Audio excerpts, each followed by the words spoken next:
샬롬 샬롬 샬롬 샬롬. 하나님 사랑합니다. 여러분 주 안에서 사랑합니다.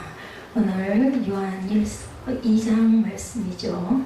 우리가 요한일서 2장 그가 행하시는 대로 마지막 절에 나타나 있죠. 19절에 보면 너희가 그가 의로우신 줄 알면 그 행하는 자마다 그에게서 난 줄을 알리라. 이렇게 말씀하고 있어요. 그래서 as Jesus did 아니면 그가 행하시는 대로 행동하는 신앙인의 삶을 살 때 하나님의 말씀을 청종하는 사람들의 말을 들을 줄 알아야 되겠죠. 오늘도 하나님께서 말씀하십니다. 그가 행동하는 대로 행했다. 인생은 만남과 대화로 결정이 되는 것 같아요. 인생의 갈림길에서 어떤 사람을 만나고 어떤 사람의 말을 듣는지에 따라서 미래가 달라지죠. 결정이 됩니다. 그리고 옛말에 될성 부른 나무는 떡잎 터라본다는 이야기가 있듯이 온전한 말을 받아들이는 사람들의 그 시선 그리고 받는 마음 그게 중요한 것 같아요. 아이들도 마찬가지예요. 가르쳐서 잘 받아들이는 아이들은 빨리빨리 훌륭하게 성장을 하는데 요즘 아이들 반항이 많죠. 쓸데없이 튕겨나가는 아이들은 굉장히 어려움을 많이 겪고 힘들게 자라죠. 그렇기 때문에 하나님의 말씀에 청종할 수 있는 모를 분별의 능력을 키워야 한다. 그래서 참 감사한 것은 우리 성경 말씀 읽기만 해도 너무 구절들이 좋잖아요. 그런 은혜가 얼마나 감사한가. 더더 버터플라이 어펙트 나비 효과라는 용어를 처음에 발명한 사람이 MIT 공과대학의 기상학자 에드워드 로렌체가 처음 사용한 용어라고 합니다. 요즘의 기상 변화가 시뮬레이션의 형태로 보이죠. 그림으로 다 나타납니다. 태풍이 오고 있는 현상도 그림으로 보여주고 이것을 처음 컴퓨터로 만든 사람이 에드워드 로렌체. 그는 1960년도에 2019년이니까 거의 몇 년이에요. 19년하고 40년하고 59년, 60년 됐어요. 준비해온 모든 정보들을 컴퓨터에 입력을 했다고 그래요. 60년대에 컴퓨터에 입력을 했으니까 시간이 굉장히 오래됐죠. 60년 정도가 지났는데 원래는 0.506127 소수점 2가 6자리를 입력해야 했는데 옛날 컴퓨터로는 그것이 빠르지 못했대요. 그래서 조금 생략했어요. 그래서 0.506까지만 입력을 했다고 합니다. 근데 입력 후 결과가 많이 달랐대요. 내가 생각했던 거, 그가 생각했던, 로렌츠가 생각했던 것과는 너무나 다른 결과가 나타나서 다시 이제 컴퓨터가 발달이 되면서 그 이후에 0.506127을 입력을 했어요. 정확하게. 그래서 소수점 이하의 자리에 나머지 세 자리 숫자가 미치는 영향력이 세 자리를 더 넣었는데 엄청나게 달랐다고 합니다. 쉽게 설명하면 한국에서 나비 한 마리가 날개를 허득거렸는데 그 파장이 밀리고 밀려서 뉴올리언즈에 파도를 만들어서 강타했다고 그래요. 이런 것이 바로 나비 효과다. 제가 이 말씀을 드리는 이유는 지식인과 행동하는 사람은 다르다는 거죠. 제가 오늘 보면 29절에서도 그 마음의 은혜가 있었습니다.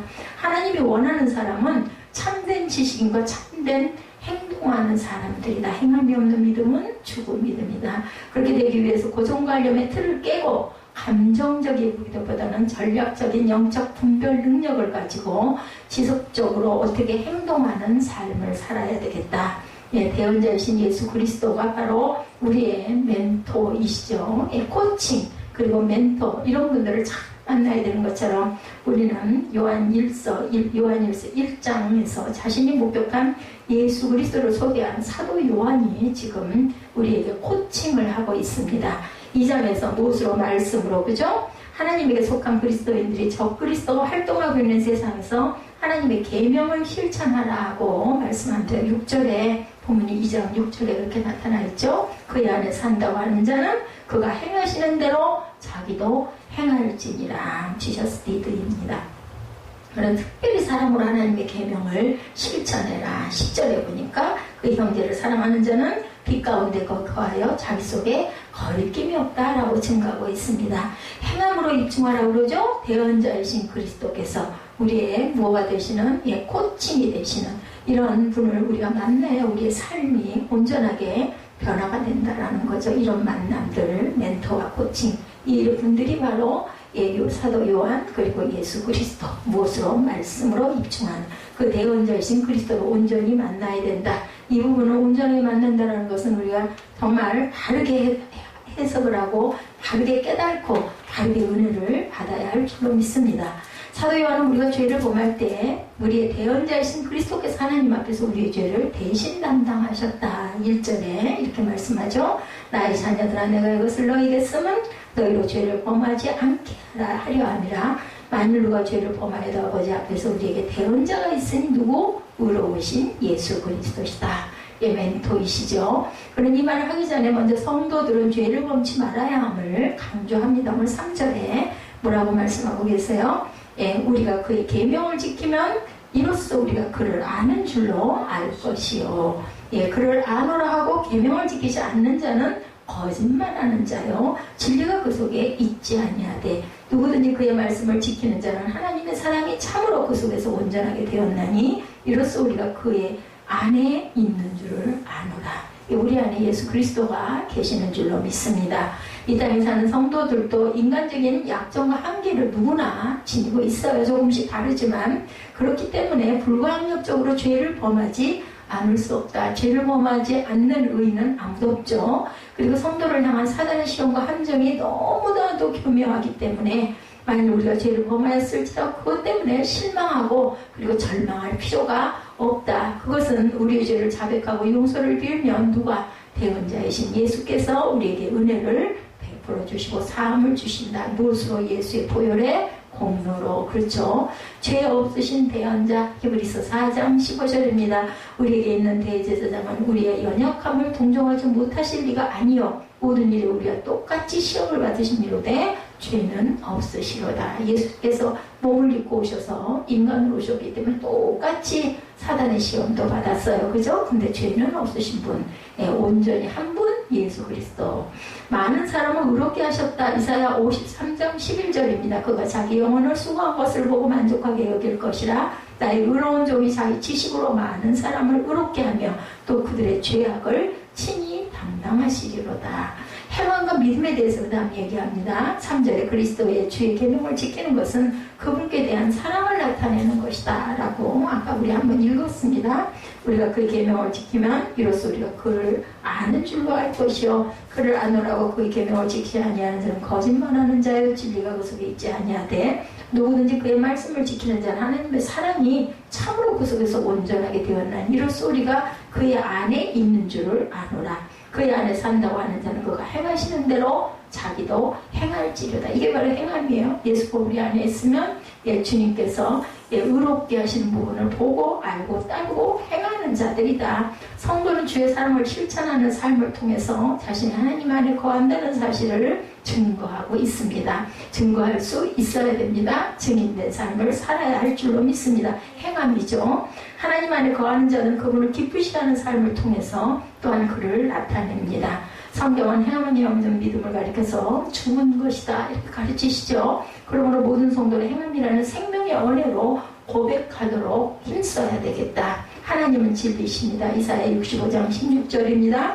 이러므로 땅에서 자기를 위하여 복을 구하는 자는 진리 하나님을 향하여 복을 구할 것이요 땅에서 맹세하는 자는 진리 하나님으로 맹세하리니 이는 이전 환난이 잊어졌고 내 눈앞에 숨겨졌습니다. 주는 포도나무요 우리는 가지다. 유명하죠. 포도장입니다. 요한복음 15장 5절이죠. 나는 포도나무요 너는 가지라. 그가 내 안에 내가 그 안에 거하면 사람이 열매를 많이 맺나니 나를 떠나서는 너희가 아무것도 할 수 없습니다. 새 계명과 옛 계명에 대해서 7절에 말씀하고 있습니다. 사랑하는 자들아 내가 새 계명을 너에게 쓰는 것이 아니라 너희가 처음부터 가진 옛 계명이니 이 옛 계명은 너희가 들은 바 말씀이다. 말씀합니다. 오늘 3절에도 나타나 있었죠. 우리가 그 계명을 지키면 이로써 우리가 그를 아는 줄로 할 것이요 이렇게 증거하고 있습니다. 그렇기 때문에 이 옛 계명은 너희가 들은 바 말씀이다. 8절에 다시 내가 너에게 새 계명을 쓰노니 그에게와 너희에게도 참된 것이다. 이는 어둠이 지나가고 참 빛이 벌써 비칩니다. 주님께서 우리를 비추고 계시죠. 빛 가운데 있다 하면서 형제를 미워하는 자는 지금까지 어둠에 있는 자라 이렇게 말씀합니다. 하나님의 자녀가 되는 특권 우리가 받은 우리는 빛 가운데 있어야 되겠죠. 어둠 가운데 있어서는 절대로 안 됩니다. 특히 특별한 은총을 받은 성도들인 바에야. 그죠? 예수 그리스도는 우리와 같은 피조물이 아니라 창조와 만물을 창조하신 태초부터 계신 무셔요. 말씀이죠. 말씀이십니다. 14절에 보면 아이들아 내가 너에게 쓴 것은 너희가 아버지를 알았으며 아버지가 너에게 쓴 것은 너희가 태초부터 계신 이를 알았으며 청년들아 너에게 쓴 것은 너희가 강하고 하나님의 말씀이 너희 안에 거하시면 너희가 흉악한 자를 이기었습니다. 악한 원수 마귀를 이기죠. 이 세상이나 세상에 있는 것들을 사랑하지 말라. 누구든지 세상을 사랑하면 아버지 사랑이 그 안에 있지 않다 말씀합니다. 모든 사람이 죄를 범하였다. 요한 1장 8, 9절입니다. 만일 우리가 죄가 없다고 말하면 스스로 속이고 진리가 우리 속에 있지 않다. 우리가 죄 없는 자는 아무도 없다는 겁니다. 9절에 만일 우리가 죄를 자백하면 그는 미쁘시고 의로우사 우리 죄를 사하시며 우리를 모든 불의에서 깨끗하게 하실 것이요. 그리스도로 말미암은 죄사함에 대해서 사도행전 10장 43절에 말씀합니다. 그에 대하여 모든 선지자도 증언하되 그를 믿는 사람들이 다 그 이름을 힘입어 죄사함을 받는다 하였느니라. 악한 자를 이깁니다. 예. 요한은 신앙이 성숙한 성도들에게 그들이 태초부터 계신 일을 알고 악한 자를 이겼다. 오늘 본문 14절입니다. 아이들아 내가 너에게 쓴 것은 너희가 아버지를 알았으며 아비들아 내가 너에게 쓴 것은 너희가 태초부터 계신 일을 알았으며 청년들아 내가 너에게 쓴 것은 너희가 강하고 하나님의 말씀이 너희 안에 거하시며 너희가 흉악한 자를 이겼다. 예, 알고 이기고 된다라는 거죠. 여기서 악한 자는 마귀를 가리키는 거죠. 성도는 그리스도의 군사로 싸우는 사람들이고 이를 위해서는 믿음 위에 견고하게 서야 되겠다. 믿음의 경고에 있어서 하나님의 말씀으로 무정을 한 성도들은 마귀를 피하여 숨는 소극적인 태도를 버리고 그를 대적해야 되겠다. 우리는 주의 도움으로 눈이 잊을 수가 있는 거죠. 영생은 하나님과 그리스도를 아는 것이다. 요한복음 17장 13절입니다. 영생 오고 유일하신 참 하나님과 그가 보내신 자 예수 그리스도를 아는 것입니다. 이렇게 증거되어 있습니다. 주를 의지하여 대적을 눌러라. 시편 44편 5절입니다. 우리가 주를 의지하여 우리 대적을 누르고 우리를 치러 일어나는 자를 주의 이름으로 밟으리이다. 그래서 우리가 예수의 이름으로 예수의 피로 이렇게 얘기하죠. 짧게 이 세상을 사랑하지 말라. 우리 15절에 오늘 보면 15절 아까 읽었죠. 이 세상이나 세상에 있는 것들을 사랑하지 말라. 누구든지 세상을 사랑하면 아버지의 사랑이 그 안에 있지 않다. 우리가 살고 있는 이 세상 그리고 그 체제는 한시적으로 마귀에게 위임되었어요. 한시적으로 그 실권을 마귀가 행사하고 있습니다. 그러므로 성도는 이 세상이나 그 가운데 있는 것들을 절대로 사랑해서는 안 되겠다. 성도들은 다른 모든 사람들과 마찬가지로 이 세상에 살고는 있지만 이 세상에 속한 자들이 아니라 누구에게? 그리스도에게 속한 특별한 신분의 사람들이다. 구별된 사람들입니다. 이 세상에 속한 것들은 정욕적이고 마귀적이고 이생의 자랑, 안목의 성욕, 육신의 자랑 속에 빠져있는 자들이다. 그래서 우리는 이 세상을 절대로 사랑해서는 안 되겠다. 세상을 사랑하는 자는 하나님을 섬기지 못한다고 마태복음 6장 24절에 한 사람이 두 주인을 섬기지 못할 것이니 혹 이를 미워하고 저를 사랑하거나 혹 이를 중히 여기고 저를 경히 여김이라 너희가 하나님과 재물을 겸하여 섬기지 못하느니라. 사람은 하나님의 뜻에 따라 행해야 된다. 요한복음 7장 17절입니다. 사람이 하나님의 뜻을 행하려 하면 이 교훈이 하나님께로부터 왔는지 내가 스스로 말함인지를 알리라. 예, 이렇게 말씀합니다. 진리와 생명이신 그리스도에 대해서 말씀하죠. 18절에 보니까 저 그리스도가 나타납니다. 아이들아 지금은 마지막 때라. 저 그리스도가 오리라는 말을 너희가 들은 것과 같이 지금도 많은 저 그리스도가 일어났으니 그러므로 우리가 마지막 때인 줄 아노라. 사도 요한은 마지막 때의 징조로 많은 저 그리스도가 일어난다고 증거하고 있죠. 그들의 목적은 성도들을 미혹해서 믿음에서 떠나게 해야 되는 것. 저 그리스도는 그리스도의 모양을 가지고 있을 때 그분과는 전혀 관계가 없는 것. 21절에 증거합니다.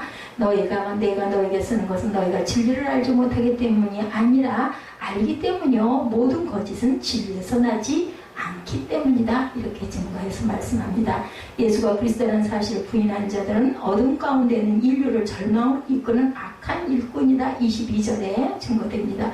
거짓말하는 자가 누구냐? 예수께서 그리스도임을 부인하는 자가 아니냐? 아버지와 아들을 부인하는 그가 저 그리스도다. 이렇게 합니다. 23절 아들을 부인한 자에게는 또한 아버지가 없을 때 아들을 시인하는 자에게는 아버지가 있도다. 요한 아버지와 아들을 부인하는 그가 저 그리스도다 말하죠. 그들은 자신들의 행위에 대한 보응을 하나님께로부터 받게 된다. 미혹하는 자들에서 요한 2서 1장 7절에 미혹하는 자가 세상에 많이 나왔나니 이는 예수 그리스도께서 육체로 오심을 부인하는 자다. 이런 자가 미혹하는 자요 적그리스도 영지주의자들이죠. 형태가 없으셨다. 예수님은 몸이 아니라 그냥 혼으로 보였던 것이지 실제 있는 모습이 아니다. 가연설 이런 이야기들이 있습니다. 장차받을 형벌이 증거할 것을 우리가 알아야 된다. 히브리서 10장 29절에 하물며 하나님의 아들을 짓밟고 자기를 거룩하게 한 언약의 피를 부정한 것으로 여기고 은혜의 성령을 욕되게 하는 자가 당연히 받을 형벌은 얼마나 무겁겠느냐 너희는 생각하라. 영원한 생명에 대해서 25절부터 말씀합니다. 하나님께서 성도에게 주신 영원한 생명은 예수 안에 있는 약속이다. 24절에 봅니다. 너희는 처음부터 들은 것을 너희 안에 거하게 하라. 처음부터 들은 것이 너희 안에 거하면 너희가 아들과 아버지 안에 거하리라. 그가 우리에게 약속하신 것은 이것이니 곧 영원한 생명이니라. 너희를 미혹하는 자에게 관하여 내가 이것을 너희에게 썼노라. 너희는 주께 받은 바 기름 부음이 너희 안에 거하나니 아무도 너희를 가르칠 필요가 없고 오직 그의 기름 부음이 모든 것을 너희에게 가르치며 참되고 거짓이 없으니 너희를 가르치신 그들의 주 안에 거하라. 가르칠 필요가 없다고 그래요. 하나님께서 우리를 알게 하신다는 거죠. 영원한 생명의 유혹을 가진 성도들은 잠깐 지나가는 낙이 느끼는 세월에 자기를 더럽히게 되는 일이 없도록 특별히 유의해야 되겠다. 영원한 생명을 언급한 요한은 이어서 미혹하는 자들을 경계하려는 의미에서 다시 그들을 언급하죠. 26절에 너희를 미혹하는 자에 관한 내가 너희에게 이렇게 썼노라. 주께 받았다 그러죠. 너희는 주께 받은 바 기름 부음이 너희 안에 거하나니 아무도 너희를 17절 아주 중요한 말씀입니다. 가르칠 필요가 없고 오직 그의 기름 부음이 모든 것을 너희에게 가르치며 참되고 거짓이 없으니 너희를 가르치신 그대로 주 안에 거하라. 누구에게 의지해야 돼요? 오직 성령에 의지해야 되겠죠? 우리에게 알게 하시는 이는 바로 성령이십니다. 참되고 거짓이 없다. 너희를 가르치신 그대로 주 안에 너희는 거해라. 약속의 성격은 거짓이 없습니다. 영생의 소망을 위함이라. 이 영생은 거짓이 없으신 하나님의 영원 전부터 약속하신 것이다. 디도서 1장 2절입니다. 영생을 의미하지 요한복음 6장 47절에 진실로 진실로 너에게 이르노니 믿는 자는 영생을 가졌나니 내가 곧 생명의 떡이니라. 예수님을 믿으면 우리의 생명은 영원합니다. 진리 안에 거하라. 예수 그리스도의 승천이 주님과 제자들 사이에 단절을 의미하는 것이 결코 아니고 성령의 기름 부음이 모든 것을 가르쳐준다는 요한의 말을 통해서 이를 확인할 수 있다. 성령 충만처럼 귀한 게 없죠. 성령께서는 성도들을 항상 진리 가운데로 인도하고 주님 말씀대로 성도들이 살 수 있도록 가르치신다. 27절에 증거했습니다. 우리가 하나님이 어떤 분인가 알게 되면 하나님은 의로우시며 모든 의가 그분에게서 나온다. 마지막 절이죠. 너희가 그가 의로우신 줄을 알면 의를 행하는 자마다 그에게서 난 줄을 알리라. 28절 자녀들아 이제 그의 안에 거하라. 이는 주께서 나타나신 바 되면 그가 강림하실 때 우리로 담대함을 얻어 그 앞에서 부끄럽지 않게 하려 함이라. 우리는 적그리스도가 난무하는 이 시대에 하나님이 교회와 성도들을 지키려고 힘써야 하겠다. 어두움이 깊어질수록 빛은 더욱 빛나는 것처럼 어두워진 이 시대를 밝히는 등불이 저와 여러분들이 되어야 되겠죠. 죄를 지었을지라도 무엇보다도 힘써야 할 것은 사랑의 실천입니다. 나의 자녀들아로 시작하는 오늘 요한일서 2장은 사도 요한의 마음이 고스란히 드러나 있는 말씀이죠. 여기서 자녀들아라는 말은 일반적으로 어린이를 지칭하는 파이디언이 아니라 아버지가 어린 자녀를 부를 때 쓰는 따뜻한 가족적인 용어 테크니아의 원문에 이렇게 나타나 있습니다. 그러면 무엇을 위한 애정을 표현하는 것일까? 키워본 부모라면 누구나 공감하는데 자녀가 잘못되기를 원하지 않기를 권면하는 것입니다. 어떤 부모나 자녀가 잘못되기를 원하는 부모는 없습니다. 무엇보다도 죄로 인해 잘못되지 않기를 바라는 아버지의 마음으로 이 편지를 사도 요한이 쓰고 있습니다. 그런데 이렇게 분위기를 바꿔가면서까지 말하고자 하는 요한의 메시지는 과연 무엇일까? 1절이죠. 나의 자녀들아 내가 이것을 너희에게 쓰면 너희로 죄를 범하지 않게 하려 합니다. 만일 누가 죄를 범하여도 아버지 앞에서 우리에게 대언자가 있으니 곧 의로우신 예수 그리스도와 대언자 예수 그리스도. 죄를 짓지 말아야 하는 이유는 하나님의 성품이 죄를 미워하기 때문이라는 거죠. 요한일서 전체의 주제가 성화의 삶을 살기 위한 하나님과의 사귐이에요. 요한 일서 전체가 죄는 하나님과 사귐을 방해하는 가장 중요한 요소다. 아주 분명한 핵심을 이야기하자면 하나님과 교제하려면 죄를 짓지 말아야 된다. 죄를 지었더라도 즉시 회개해야 되죠. 그랬을 때 대언자 예수께서 우리를 사해 주신다. 우리가 저 그리스도인이라고 말하려면 그리스도인이라고 말하려면 의도적으로 죄를 짓지 않으려 항상 노력해야 된다. 그런데 오늘 본문의 주제는 죄 짓지 말라는 것이 아니죠. 죄를 짓지를 말 수가 없습니다. 죄를 안 짓고 살 수가 없다 그러죠. 중요한 메시지는 그렇지만 만일 누가 죄를 범하면 있습니다. 죄 짓지 말라는 말은 100번 강조해도 부족함이 없지만 불행하게도 우리는 그런 능력이 없기 때문에 예수를 믿는 사람이 죄를 짓는 것과 예수를 믿지 않는 사람이 죄를 짓는 것은 차이가 있는데 무엇일까? 예수를 안 믿는 사람은 죄를 지으면 해결할 길이 없지만 예수를 믿는 사람은 죄를 지어도 예수 그리스도 보혈로 해결할 방법이 돌파구가 있다는 거죠. 중요한 것은 우리가 죄를 지었을 때 기억할 것이 있는데 우리 곁에 항상 대언자가 계신다는 사실을 잊지 말아야 되겠다. 여기서 사용되는 파라클레톤이라는 말은 문제적으로 격려하거나 위로하거나 중재하기 위해 선임된 사람을 얘기합니다. 파라클레톤이라고 말하죠. 즉 죄를 지은 자가 자신을 위하여 변호사를 선임하는 것처럼 예수 그리스도가 우리의 변호사 변론인이 된다. 아까 제가 멘토와 코칭을 잘 만나야 된다. 멘토입니다. 예수 그리스도는 대언자에 대해서 하나님의 성경에서 표현하고 있습니다. We have one who speaks to the Father in our defense, Jesus Christ, the righteous one 합니다. 우리가 죄를 범하였을지라도 실망하지 않을 수 있는 것은 예수께서 우리 곁에 계셔서 항상 지켜주시기 때문이다. 의로우신 분이 우리를 막아주시죠. 사단은 우리 죄에 대해서 하나님께 참소하지만 예수님은 우리 죄에 대해서 뭐해요? 변호한다. 사탄은 참소합니다. 그렇지만 예수님은 우리를 변호합니다. 대언해 주십니다. 그래서 영어 성경에는 변호사, 어드벤케이트라고 번역되기도 합니다. 이 단어는 아주 법률적인 의미가 아니라 당연히 생각되게 하는 것, 누가 우리의 죄를 참소하느냐는 거죠. 사단 외에는 없습니다. 계시록 12장 10절에 보면 사단이 하나님 앞에서 우리 죄를 참소한다고 나타나 있습니다. 계시록 12장 10절 내가 또 들으니 하늘에 큰 음성이 있어 이르되 이제 우리 하나님의 구원과 능력과 나라와 또 그리스도의 권세가 나타났으니 우리 형제들을 참소하던 자 곧 우리 하나님 앞에서 밤낮 참소하던 자가 쫓겨나고 우리가 세상에 사는 사람을 속일 수 있을지 모르지만 하나님 앞에서 참소하는 죄를 숨길 수는 없습니다. 하나님께서 의로운 재판장이시기 때문에 그 죄의 증거가 분명하면 한치의 오차도 없이 우리를 심판하신다. 죄를 지은 인간에게는 심판에 대한 두려움과 절망이 남아있을 뿐입니다. 이때 필요한 것이 바로 변호사, 변호하는 사람이죠. 우리는 종종 재판의 과정에서 어떤 변호사를 쓰느냐에 따라서 승소가 되기도 하고 패소가 되기도 한다. 굉장히 변호사가 중요하죠. 유능한 변호사를 선임하면 재판에서 이길 가능성이 높기 때문에 굉장히 비싼 수임료를 감수하죠. 하지만 죄의 문제를 완전히 해결할 능력 있는 변호사는 없다. 더구나 변호사보다 유능하고 강력하게 죄를 증명한다면 더욱 어려운 일이 될 건데 오늘 사도 요한이 아주 유능한 변호인 예수 그리스도가 바로 변호인이라고 말씀하죠. 우리가 잘 아는 것처럼 예수라는 이름은 구원이라는 뜻이에요. 그리스도라는 말은 기름 부음을 받은 자라는 뜻이죠. 예수 그리스도는 우리를 구원하기 위해 특별히 기름을 부음을 받은 분, 게다가 그분의 임무를 감당하는 데 부족함이 없는 의로운 분으로 기록이 되어 있습니다.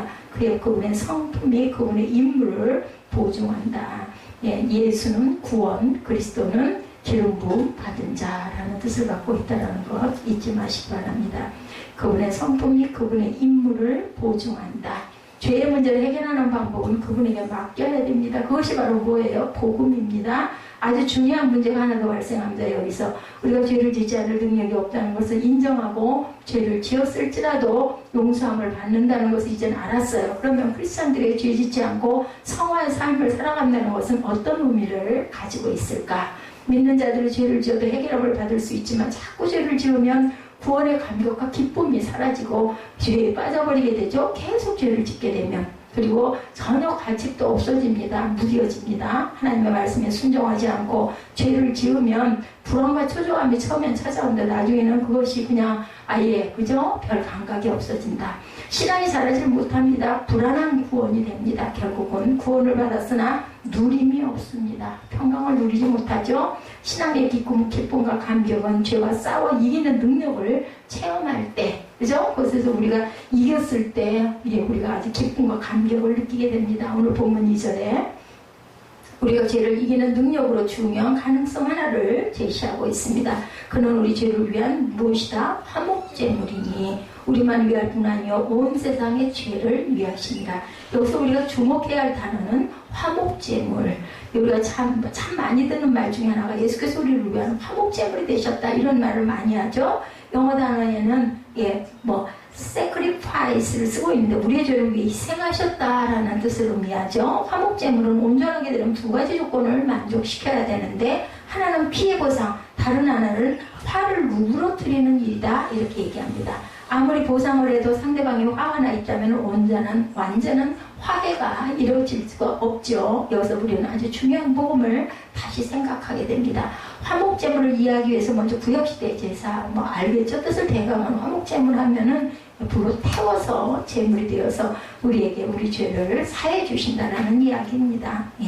화목제물을 이해하기 위해서 구약시대로 돌아갑니다. 구약시대 유대인들은 자신이 벌하는 대신에 소나 양을 대신 제물로 드렸어요. 그죠? 자기의 능력에 되는 대로 소나 양, 안 되면 비둘기, 그죠? 제물을 바침으로 경제적 손실을 감수하고 양과 소를 죽임으로 자신의 죄를 그 짐승들에게 전가합니다. 이런 이유로 수많은 소와 양이 피를 흘렸어요. 그런데 예수 그리스도께서 오심으로 인해서 더는 제물을 바치지 않아도 되는 새로운 속죄의 길을 열어놓으셨다. 구약시대에 제물로 드려지는 동물들은 어떤 것? 흠없는 것이어야 된다. 그런데 어떤 사람이 흠이 없어서 인간의 죄를 대신할 수 있는 것은 아무것도 없습니다. 모든 인간의 육체는 원죄가 있죠. 유일한 방법은 흠없으신 하나님께서 인간의 몸을 입으시고 대신 죽을 방법밖에 없었다. 이것이 바로 성육신의 이유입니다. 사도 요한은 요한복음 1장 29절에서 감격스러운 신앙 고백을 하고 있습니다. 보라, 세상 죄를 지고 가는 하나님의 어린 양이로다. 요한의 신앙은 바로 이 어린 양을 믿는 믿음 안에서 시작이 됩니다. 그가 보았던 것은 우리의 죄를 대신 지고 가시는 어린 양 예수였던 거예요. 이 믿음의 고백이 그가 요한 공동체의 성화의 길을 선포하게 합니다. 우리의 자격이 아닌 어린 양 예수 그리스도를 믿는 믿음에서의 말. 1절과 영안에서 만나면 우리 죄를 해결하는 능력은 예수 그리스도께서 대언자가 되셔서 하나님 앞에서 증거하실 것이다. 우리를 위해 당신께서 십자가를 지셨다는 말이죠. 이 말을 좀 더 명확하게 이해하기 위해서 구약시대의 제사를 다시 한번 보면, 구약시대는 제사장이 지성소에 들어가서 대신 희생제물을 드리고 백성들의 죄를 속하여 주었죠. 예, 지성소에는 법궤가 있고 그 안에는 아론의 쌍난 지팡이, 깨어진 돌비, 그죠? 말씀이죠. 만나, 돌 항아리가 들어있었다고 합니다. 이 세 가지는 이스라엘의 역사 가운데 중요한 범죄와 관련이 있었는데, 이스라엘 백성 간에 지도자 다툼이 있을 때 12지파를 대표해서 지팡이를 가지고 옵니다. 모두 위아래를 잘랐는데 유독 아론의 지팡이에서만 싹이 났다. 그 사건이 있었어요. 그죠? 이를 통해서 하나님께서는 아론을 세우셨다는 권위를 입증해 주십니다.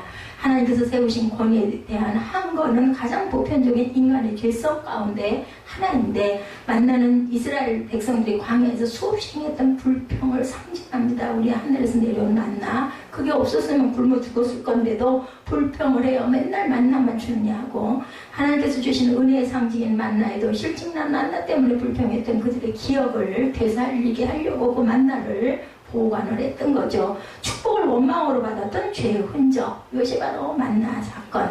이스라엘의 원망은 광야에서 또한 불뱀에 물리게 되는 재앙을 맞게 되죠. 그래서 노뱀을 매달고 바라보라 그랬어요. 모세에게 기도했더니 하나님의 뜻이 노뱀을 하나 매달아서 그걸 바라보는 자들은 사하심을 받을 바로 예수 그리스도입니다. 노뱀의 상징이 이 죄의 흔적이 들어있는 법궤를 들여다보는 자는 모두 그 자리에서 죽고 말았다고 합니다. 즉 범죄가 있는 곳에 하나님의 진노가 임했다는 뜻입니다.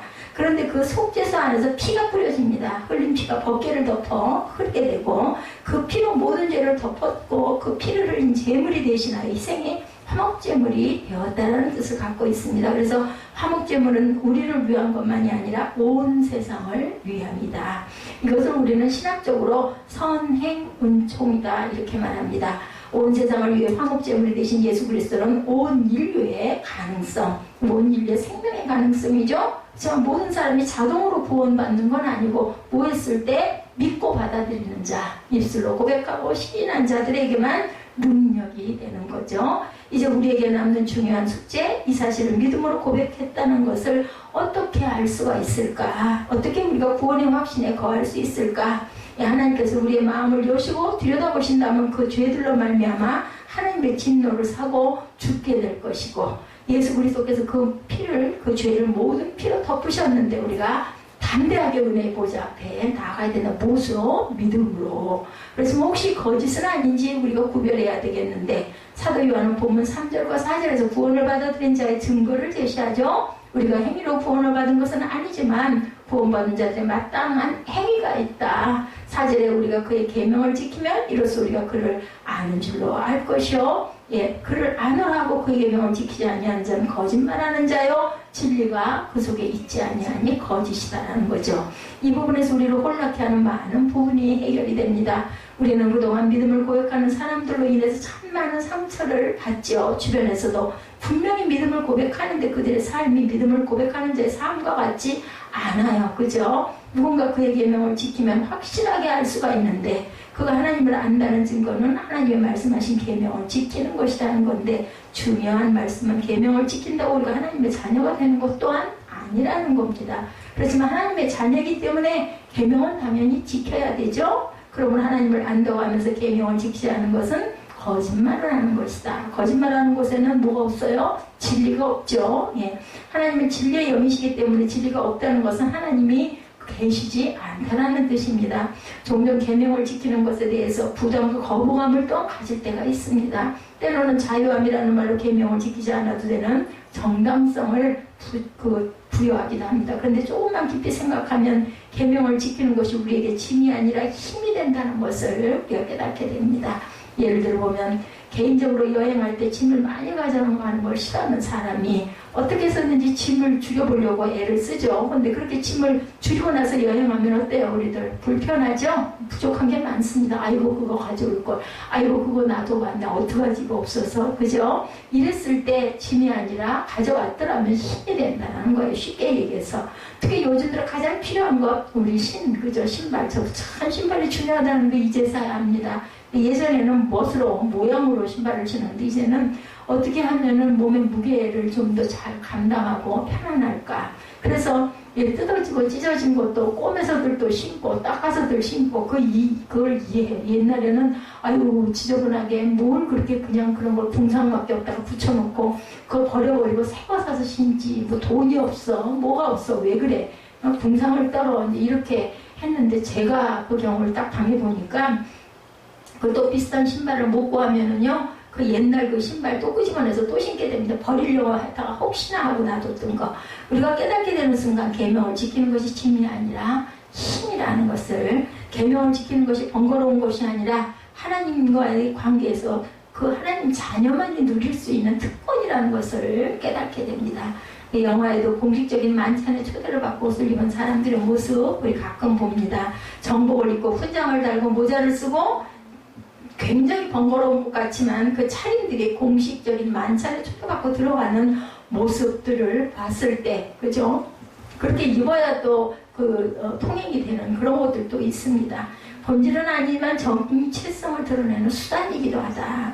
구별이라는 거죠. 우리가 사는 이 시대는 특별히 참과 거짓을 구분하는 지혜가 필요한 그런 세상에 살고 있습니다. 우리가 계속해서 나아가면서 배우겠지만 요한 1서에 나오는 그의 계명이란, 오늘 간단하게 점검해 보면, 거짓된 교제, 만일 우리가 하나님과 사귐이 있다 하고 어둠에 행하면 거짓말을 하고 진리를 행하지 아니하거니와 1장 6절이죠. 거짓된 성결 1장 8절입니다. 만일 우리가 죄가 없다고 말하면 스스로 속이고 진리가 우리 속에 있지 아니할 것이요. 거짓된 의 1장 10절입니다. 만일 우리가 범죄하지 아니었다 하면 하나님을 거짓말하는 이로 만드는 것이니 또한 그의 말씀이 우리 속에 있지 아니하리라. 그죠? 거짓된 의입니다. 거짓된 순종 2장 4절입니다. 그를 아노라 하고 그의 계명을 지키지 아니하는 자는 거짓말하는 자여 진리가 그 속에 있지 아니하되 거짓된 생활 2장 6절입니다. 그의 안에 산다고 하는 자가 그가 행하시는 대로 자기도 행할지니라. 거짓된 형제사랑 9절입니다. 빛 가운데 있다 하면서 그 형제를 미워하는 자는 지금까지 어둠에 있던 자다. 거짓된 하나님 사랑 4장 20절입니다. 누구든지 하나님을 사랑하노라고 그 형제를 미워하면 이는 거짓말하는 자는 자니 보는 바 그 형제를 사랑하지 아니하는 자는 보지 못하는 바 하나님을 사랑할 수 없느니라. 이렇게 증거되어 있어요. 7가지로 봤을 때 말씀은 말씀으로 우리가 증거할 줄 알아야 되겠다. 최종적으로 우리가 그분 안에 산다고 하는 것은 증명하는 것은 지킴과 행함이다. 아까 제가 맨 서두 부분의 멘토와 그죠? 하나님께서 우리에게 주신 말씀이신 대언자 그죠?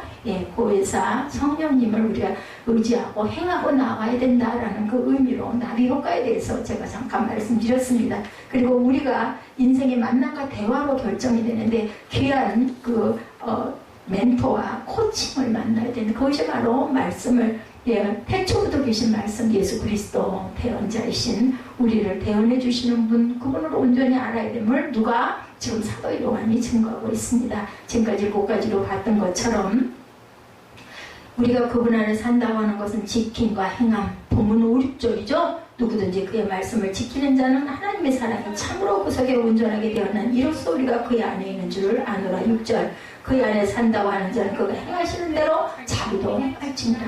우리가 이렇게 행함이 없는 믿음은 죽은 믿음인 것처럼 이것을 알고 깨달았으면 우리는 행해야 된다. 5절에 지킨다라는 말은 하나님의 말씀에 순종한다는 거죠. 우리가 지켜 행한다 이렇게 얘기합니다. 순종하는 마음이 그 속에 있을 때 알게 되는 것 하나는 하나님의 사랑이 그 속에서 온전하여졌구나입니다. 우리가 지켜 행하면 하나님의 사랑이 우리 안에서 녹아서 우리가 그것을 순종하고 지키고 행하고 가려고 하죠.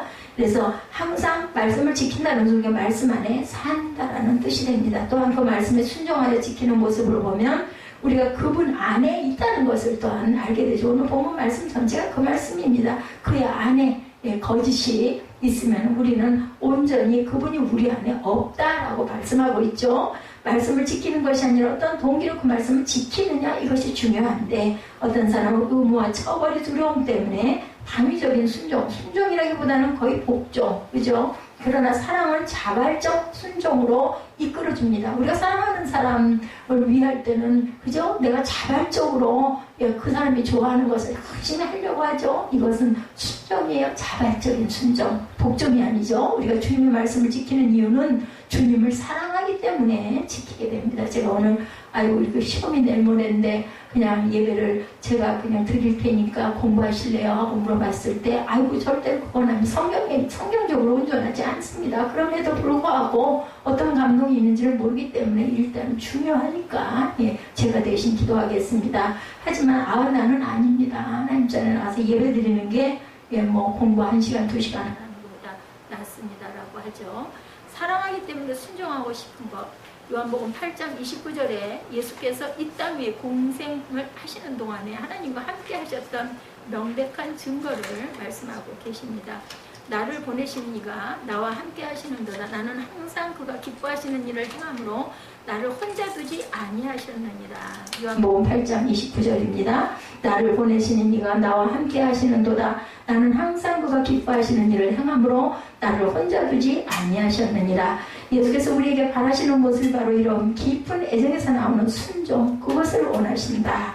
우리가 그냥 억지로 하는 게 아니라 우리가 자발적으로 순종할 줄 알아야 되겠다. 그래서 요한복음 14장 15절, 21절, 23절에서 말씀합니다. 요한복음 14장 15절, 21절, 23절입니다. 너희가 나를 사랑하면 나의 계명을 지키리라. 나의 계명을 지키는 자는 나를 사랑하는 자니 나를 사랑하는 자는 내 아버지께 사랑을 받을 것이요 나도 그를 사랑하여 그에게 나를 나타내리라. 21절에 이렇게 말씀하고 계시죠. 또한 23절에 예수께서 대답하여 이르시되 사람이 나를 사랑하면 내 말을 지키리니 내 아버지께서 그를 사랑하실 것이요 우리가 그에게 가서 거처를 그와 함께 하리라. 이렇게 증거합니다. 계명과 말씀의 차이, 계명은 구체적이고 확실하게 우리에게 주어져 있죠. 하나님의 말씀은 그 계명을 포함한 넓은 영역을 이야기합니다. 즉 하나님의 뜻이 하나님의 말씀입니다. 계명은 신앙의 첫 단계에서 우리가 지켜야 할 것을 지시합니다.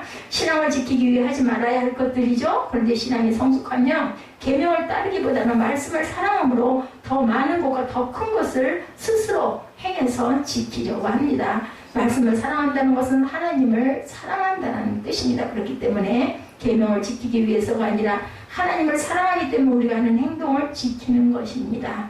계명과 말씀의 차이를 또 이렇게도 설명할 수 있습니다. 계명은 죄를 짓지 않기 위해서 지키는 것이라면 하나님의 말씀을 지키는 것은 하나님의 사랑으로 하는 행동입니다.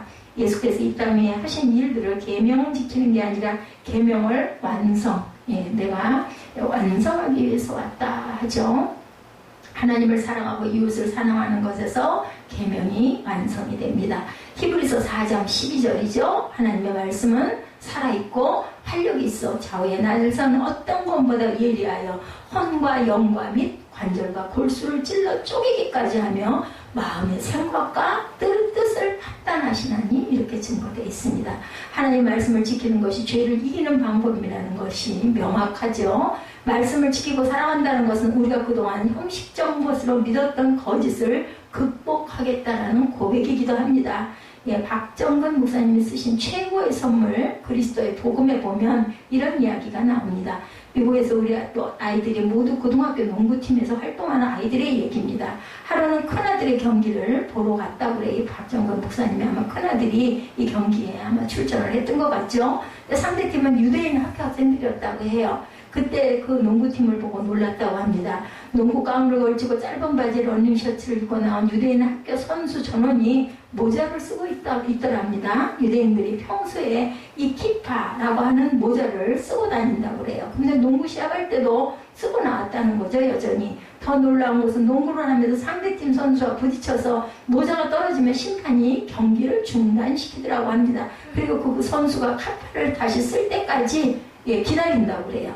나중에 왜 그렇게 하느냐고 물었더니 그렇게 안 하면 그들이 시합을 안 한다라고 선포를 해서 그걸 지켜준다는 거죠. 그래서 본래 그 키파라는 것은 머리 위에 하나님이 계신다는 의미를 갖고 있대요. 그래서 아주 뜻이 굉장히 좋은 뜻이죠. 근데 유대인들은 키파를 쓰고 자신들이 선민이다 이렇게 의시되고 자긍심을 가지고 그죠? 어깨를 펴고 거들먹거린다는 거죠. 말씀을 지키는 자가 되는 것, 하나님과 사귐에 들어가는 것, 우리가 빛의 자녀가 된다는 것은 형식이 되어서는 안 되겠죠. 우리가 아무리 주장해도 주장대로 되지는 않습니다. 다시 본문 2장 5절의 말씀을 보면 누구든지 그의 말씀을 지키는 자는 하나님의 사랑이 참으로 구석에 온전하게 되었나니 이로써 우리가 그의 안에 있는 줄 안다. 죄를 이기는 능력이란 6절의 말씀에 보면 그의 안에 산다고 하는 자는 그가 행하시는 대로 자기도 행할지니라 이렇게 말씀합니다.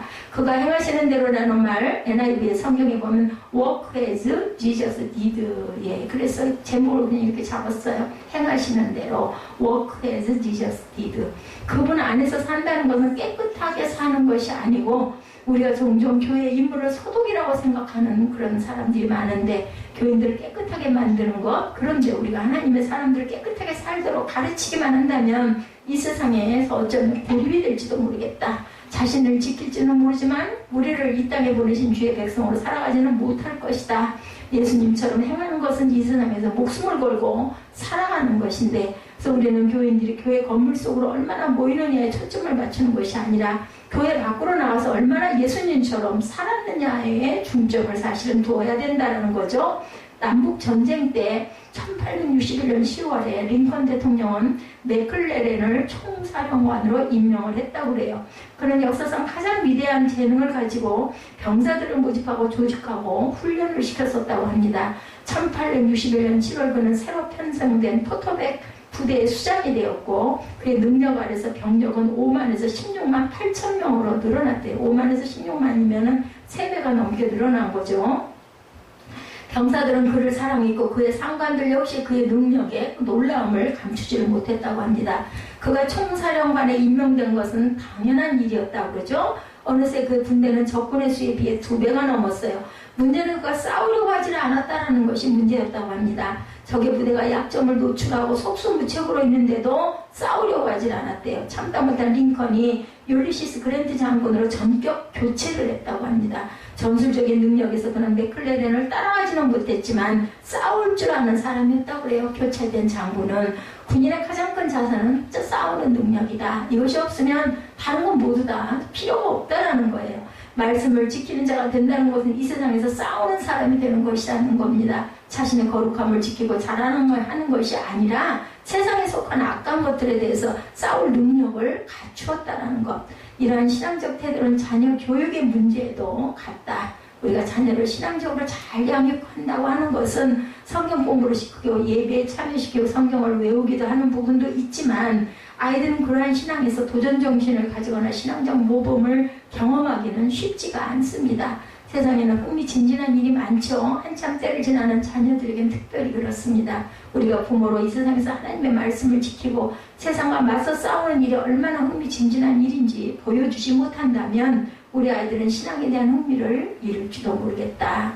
예, 언제 영적 모험을 일으키는 현장에 서 있어 보았나 우리가 직접 그렇죠. 체험이 굉장히 중요합니다. 어떤 사역으로 흥미진진한 영적 세상을 자녀들에게 경험해 보도록 했나. 그저 자신을 지키도록 이 세상에서 홀로 거룩하게 살아가는 것 말고 그죠? 존 파이퍼는 아주 멋진 말을 합니다. 그리스도인의 삶은 모범으로 부릅니다. 예, 모범으로의 부릅니다. 모범의 삶을 살든지 삶을 허비하든지 둘 중에 하나다.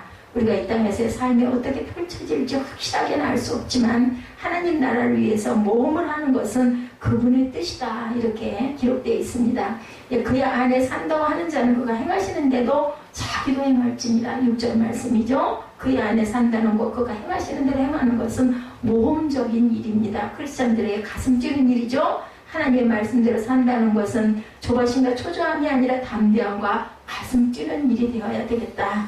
하나님의 말씀대로 살아가기 시작하면 우리의 기대가 아닌 하나님의 인도하심을 기대하게 됩니다. 그죠? 내가 그 뜻대로 못하기 때문에 우리의 삶에서 예측할 수 없는 일들이 일어납니다. 놀라운 것은 세상에 그런 우리의 모습을 보면서 하나님을 인정하게 될 것이다. 세상의 논리와 상식에 근거해서 살아간다면 세상에 어떻게 우리를 보고 하나님을 알 수가 있겠는가. 세상에 가장 하기 힘든 것이 사랑이죠. 정말 사랑이 힘듭니다. 천만의 사랑을 이야기하지만 그 사랑은 자신의 마음에 근거한 사랑일 뿐입니다. 우리의 생각과 상식을 뛰어넘는 사랑은 하나님의 사랑, 참된 그 죄된 세상이 절대로 할 수 없는 것이 하나님의 사랑이므로 하는 일들입니다. 말씀을 지키고 행함으로 세상을 놀라게 하는 일이 우리가 살아가는 삶의 방식이고 구원받은 자의 모습입니다. 우리가 하나님의 자녀인 것은 계명을 지키기 위해 쓰는 자들로서가 아니라 하나님을 사랑함으로 계명을 지키는 자로 살아가야 되겠다. 하나님의 사랑의 능력인 것은 그 사랑으로 인해서 우리는 죄악된 세상에서 죄와 싸우며 살아가기 때문이다. 유명한 철학자 파스칼이 나는 의인이나 위인이나 성자가 존재한다는 것은 믿지 않는다. 이 땅에는 오직 죄인만이 존재할 뿐이다. 이렇게 말했다고 합니다. 우리는 우리의 능력을 의지하거나 신뢰하지는 않습니다. 그러나 하나님의 능력을 믿습니다. 예수 그리스도께서 우리의 화목제물이 되시고 중보자가 되심을 믿죠. 우리가 죄인임에도 하나님과의 사귐 가운데 살 수 있는 존재임을 믿습니다. 하나님을 사랑하며 사귐 속에 있는 자의 삶이 위대한 것은 모험적인 인생을 살기 때문이다. 내가 사나 죽으나 죽으면 죽으리라는 자세로 그죠? 예, 하나님께서 행하실 것이다 라는 믿음을 가지고 살아야 됩니다. 죄인임에도 이 세상에서 죄를 이기며 살아가는 역설적인 존재, 우리가 하나님과 함께 살아가기 때문이다. 주와 함께라면 그렇죠. 예, 그래서 항상 하나님을 만나고 말씀을 만나고 그 말씀 속에서 아버지 그것을 주님께서 내 안에 계시기 때문에 우리가 행하고 나아가는, 그래서 이웃을 사랑하는 마음을 키워나갈 수 있는 저와 여러분들이 되시기를 주님의 이름으로 축복합니다.